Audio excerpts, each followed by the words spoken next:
Am I the a-hole for outing my ex-husband's affair to his entire family? Original post. Backstory. My ex-husband and I were together for 5 years and married for 18 months, at which point I ended things due to his repeated infidelity. He never stopped dating other people when we first started dating, so it was for the entirety of our relationship. I was 3 months pregnant with my daughter when I found out. We tried counseling, both alone and together, but he wasn't stopping, and I was getting better at recognizing his lies. Our daughter Amy was 6 months old when I decided I had had enough. He is a habitual liar, whether it's small things or major things. If he thinks in any way he will get in trouble, he lies. Flash forward to Christmas 2025. Our daughter is 18. He has remarried a woman he met shortly after we split up, and they have an 8-year-old daughter, Sally. Amy adores her little sister. My ex and I have managed to co-parent reasonably well for the most part. His relationship with Amy has been rocky on and off through her high school years, as he did not take it well when she came out as bi. He asked her repeatedly if she was sure it's not just a phase, and would debate her about various sexuality issues, as she needs to be prepared for the real world, basically making it so that she didn't want to see him as often. Given that at this point she was 16 and had a part-time job, she could decide on her own if and when she visited her dad. Though she mainly went because she wanted to see her sister, especially because she was worried about her. I should add that my ex and his wife's relationship is rather toxic. They fight often, and have since Amy was 4 or 5, and they do so in front of or near Amy and Sally. I could go on, but that's enough backstory. On to Christmas. Our arrangement for Christmas has been that Amy is with her dad for Christmas Eve and comes home to me around 1 p.m. on Christmas Day, which works well and is easy to plan around. This year, we were to meet at 1 p.m. at our usual meeting spot, as we live a little over an hour apart. At 12:40, Amy texted me to say they were going to be late and that they hadn't left yet. I called her phone and asked to speak to my ex. He was rather short and said, "My wife is very sick, and I'm doing everything on my own." Fine, I just needed to know when Amy was coming home. He ended up driving her to my house because I had timed an early dinner for 2:30, so meeting them at 2 p.m. wasn't doable. Fast forward to 6:45 p.m. My parents, who are elderly, had gone home, and it was just me and Amy at home when Amy came out of her room looking angry and worried. She was crying. Sally had texted her to say that their dad wasn't home yet, and after she had texted him, she got no response. I got more information from Amy. Her stepmom had been sick for several weeks and was in bed her entire visit. She got out of bed once on Christmas Eve, ended up falling down, and my ex had to help her back into bed because she was too weak to do it herself. My ex asked if she wanted him to call an ambulance, but she said no, so of course he didn't, and complained to Amy that she was being stubborn. So here we are on Christmas Day. My ex left their place at 1 p.m., and at nearly 7 p.m., his wife was bedridden, and 8-year-old Sally had been effectively alone all afternoon. When she texted Amy, she said she had been hungry and made herself chicken nuggets for dinner. Amy is furious and worried about Sally, as well as her stepmom, but mainly that Sally was by herself and my ex had not gone home and showed no sign of going home anytime soon. If you're wondering where he was with his girlfriend. He told me about 2 years ago that he had been seeing someone for a while. At first it was an affair, but he fell in love. Naturally, when he told his wife, he said they either divorced or opened the marriage. Back to Christmas. Amy is angry and worried. I'm worried because Sally is effectively alone. We're an hour away, and I had had a few glasses of wine and Amy had a drink as well, so driving to their house wasn't possible. We're not in the US, and the drinking age is different where we are. Instead, we called my ex-mother-in-law to see if she could get my ex-brother-in-law to go check on Sally. But he was at Christmas dinner with the rest of my ex's family. Mother-in-law and father-in-law are divorced, so we tried brother-in-law's phone. No answer. We tried father-in-law. No answer. I ended up calling Amy's godparents, who happened to live down the road from where father-in-law and the family were, explained the situation, and asked that they walk over and ask someone to call Amy. Well, Amy and I, ended up outing my ex, that he had effectively forced his wife into an open marriage. That said wife was bedridden, and that Sally had been alone for almost 8 hours at that point.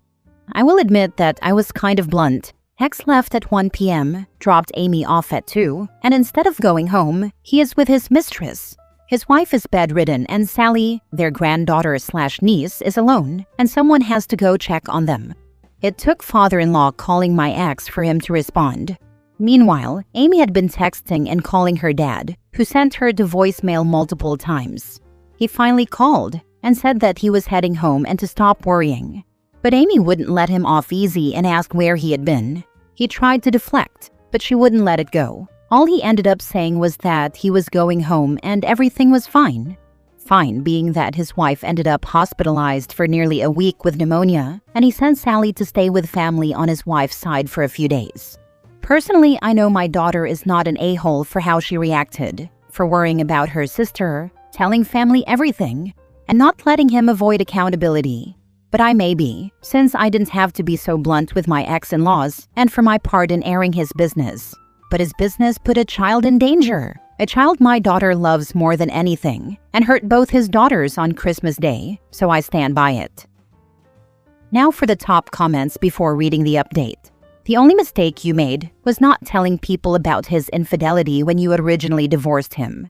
As my mama used to say growing up, old enough to do the crime, old enough to do the time. Not the a-hole. I told everyone on my side of the family, and his dad knew, as we called him over while I was still pregnant, to tell him we were splitting up and why. His dad couldn't say much. He'd had multiple affairs on my mother-in-law before eventually separating from her a few years after my marriage ended. I don't know exactly what he told his family, but about a year or so after we split, my mother-in-law called me to apologize for her son's actions and said she thought she had raised him better. You didn't out him for gossip or revenge. You exposed his behavior to facilitate an emergency intervention for an 8-year-old child and a bedridden woman. In cases of child neglect and medical emergencies, the right to privacy regarding an affair or an open marriage completely evaporates. Your ex-husband created a dangerous situation, and your bluntness was a necessary tool to get his family to take the situation seriously. Your ex-husband's business became everyone's business the moment he left an 8-year-old alone to cook for herself, while her mother was potentially dying of pneumonia in the next room. You and Amy handled this with the urgency it required, not the a-hole. I wouldn't necessarily say it was handled with the right urgency. After not being able to get a hold of the dad after a few times of him purposefully sending them to voicemail, I'd have called the authorities for a safety check. If we hadn't gotten a hold of my in-laws, my next call would have been 911 to request a welfare check for sure. For Amy's sake, I didn't want to go that far until we tried other options. Now for the update. There were a few requests for an update, and my daughter is joining me with her input. First off, some people were concerned about her stepmother's health. After her stay in the hospital, she has recovered well and is physically back to normal. Regarding why we didn't immediately contact emergency services or child protective services, my daughter didn't want to go that far unless it was absolutely necessary, as she didn't want to cause any additional trauma to her sister. If she could have guaranteed that she would be the one taking care of her sister, that would have been different. However, given that she is 18 and lives with me in a different city, that would be unlikely to happen. We have discussed that she can have her sister visit anytime she wants, and we are currently making arrangements for her to visit for a few days during March break. For further clarification, when my ex finally responded to our daughter, it was nearly 10 p.m. He was trying to convince her to calm down, saying he was on his way home, and that after he dropped her off at my house, he started not feeling well and had caught what stepmom has, then coughed dramatically. Seriously, he was trying to deflect and gain sympathy. It didn't work. She wouldn't let it go, and no matter what he said, she responded, "Stop lying and tell me the truth." Since then, he has tried to convince her that he was at work, tried to act like nothing happened, and even tried to act all buddy-buddy with her. Borderline love bombing and gaslighting. I'll leave you all with a copy of the text she sent him shortly after midnight on Christmas night/Boxing Day, which was in response to her dad trying to say that he had tried to help stepmom, but she was too stubborn and wouldn't listen, and that you can't force someone to do something they don't want to do. Yes, but when that person is endangering themselves and your child, that's when you have to do something about it. Because if things didn't get better, then stepmom could have been in much worse condition. I'm sorry, but what happened today with Sally was reckless and put her and stepmom in danger. I did what I had to do to protect my sister. I love you, but that's not okay. Good night. Next story. Am I the a-hole for moving my son into the basement? When my ex-wife and I got married, we bought the house my new wife and I currently live in. During the divorce proceedings, I bought her out of the house. It is a 4-bedroom house. The basement was my ex-wife's sewing room. When she moved out, I turned it into a game room. My wife and I are pregnant. We sleep in the master bedroom. My daughter sleeps in the downstairs bedroom. My son and her son both have rooms upstairs. We asked both boys if either would be interested in moving into the basement. My son said yes and asked if he can have a redecorating budget. I said yes and allocated him $500. My ex-wife, when she found out about him moving into the basement, threw a fit. She is threatening to take me back to court. She said the basement isn't fit for human habitation. Not true, and that I am turning our son into Cinderella. She called me sobbing and begged me not to force her baby into that horrible place. I explained that he volunteered to move down there, and she says we manipulated him into it. The basement is bigger than any room in the house, including the master bedroom.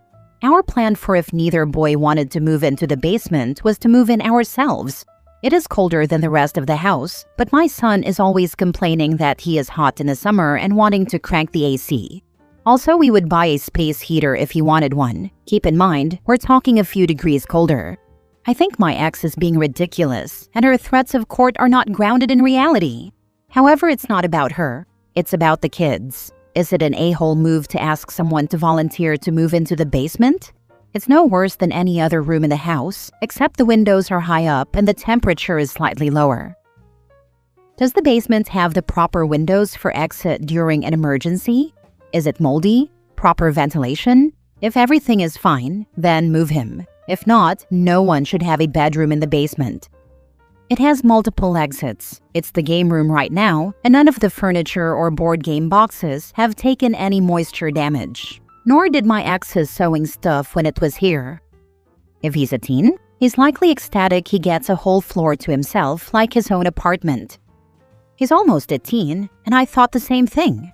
The fact that his first thought was redecorating, to me, shows he sees this as an opportunity. When I was 13, we moved and my new room was in the basement. It was awesome. I had a bedroom, full bathroom, and living room to myself. Plus, the basement had dugout escape windows, so sneaking out and back in at night was stupid easy. Oh, I didn't think of that. Maybe I should get a camera for the side yard. Last story. Am I the a-hole for shutting down my grandma-in-law after she tried to turn my baby shower into her baby shower? Alright, I need your thoughts. Half of me thinks it's my pregnancy hormones, but the rational part of me believes I have a right to be pissed. So my boyfriend's grandma is very controlling. My mom, my grandma, and 3 of my aunts are planning my baby shower. She has been calling my boyfriend, saying she wants to help. I said, okay, you can help with the food. She's a great cook. That was that. She's been calling my boyfriend the past few weeks, naming off people I have to invite to the shower. Fine, but then she starts naming off people I've never met, let alone people my boyfriend hasn't met or doesn't even speak to. We brush it off. I go over there because she wanted to talk about the food. My boyfriend left the room for a few minutes, and she starts writing a ton of stuff on the list. Napkins, plates, cups, decor, prizes, etc. Essentially trying to plan it. I told her my mom has that covered and that I have a specific theme I want. She starts going off about how themed plates are trash and that she can find cheaper ones. I tell her again that my mom has it covered. Then she starts talking to me again about random people I have to invite, including like 5 of her friends. I'm feeling awkward because I'm not close with her, and we've had lots of issues due to her controlling nature. For example, she once said she was going to take our kid and get her baptized if we didn't do it ourselves, without our consent. She meant it too. I gave her the okay that she can call me if she has questions about the food. She called me 5 minutes after we left and said, "Oh, I forgot 3 more people you have to invite. I have no clue who they are. Not even my boyfriend does."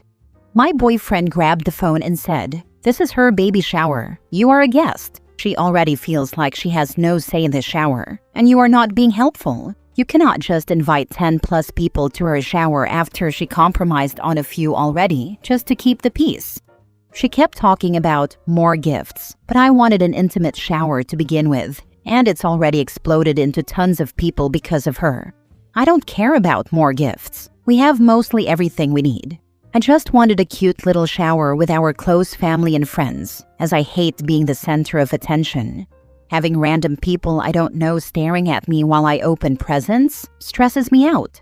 Not to mention I'm a high-risk pregnancy, so her causing me this much stress, acting this way, and not even caring is absolutely insane to me. She went off, y'all. She started saying, "You're going to make me pay for all this stuff and I can't invite all these people?" My boyfriend said, "We aren't making you do anything. You kept offering to provide food. You don't have to do anything. Just come and be a guest." She continued, "They're my family. I'm allowed to invite them. I don't care." Then she proceeded to say she's going to throw her own baby shower if we keep telling her no, and even went as far as saying she's not coming to ours anymore. Threatening, manipulating, controlling. There's more to the story, but am I the a-hole? Having your side host a shower and his side host a separate one would solve this, and it's what you should suggest if she's going to behave this way. Is your boyfriend's mom or anyone of that generation around to run interference on her so that the two of you, especially you, aren't dealing with this? See, I'm all for compromise. But with me being high risk and also having no interest in going to a baby shower that would be thrown specifically to make her feel in charge, I'm not doing 2 showers. I'm due in 10 weeks or less. Big, fat, no. His mom has dementia, so his grandma basically raised him and continues to help her own daughter. It's a weird dynamic. She's essentially my toxic mother-in-law. Also laughing out loud, I can see how someone would read into the title,